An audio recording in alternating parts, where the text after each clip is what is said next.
আসসালামু আলাইকুম সবাই কেমন আছেন? আজকে আমি আপনাদের সাথে একটা সহজ রেসিপি শেয়ার করতে যাচ্ছি। এই রেসিপিটা অনেকেই পারেন, আমি জানি।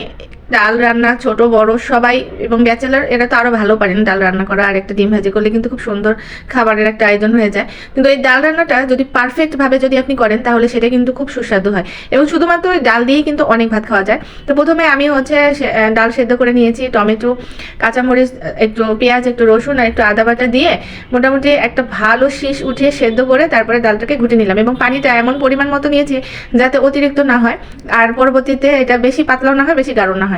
তো তারপরে আমি পেঁয়াজ রসুন কুচি এবং শুকনো মরিচ দিয়ে একটু ভালো করে বেরেস্তা করে নিয়ে তারপরে একটু পাঁচফোড়ন গুঁড়া বা পাঁচফোড়ন দিয়ে আমি ডালটা রান্না করি, এবং খেতেও কিন্তু দারুণ সুস্বাদু হয়।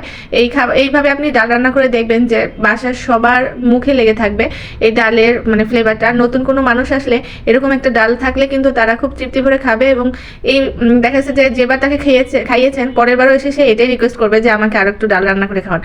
ডালটা পারফেক্ট ভাবে যদি কেউ রান্না করতে পারে না, তার রান্নার কিন্তু প্রশংসা বেশি। আর আমি সবসময় এভাবেই ডাল রান্না করি, প্রথমে প্রেসার কুকারে সেদ্ধ করে নেই, খুব ভালো করে সেদ্ধ করে নেই, এবং এমন পরিমাণে আমি পানিটা রাখতে চাই যেটা আমি পরবর্তীতে আর আমাকে কখনো যেন মিক্স করতে না হয়।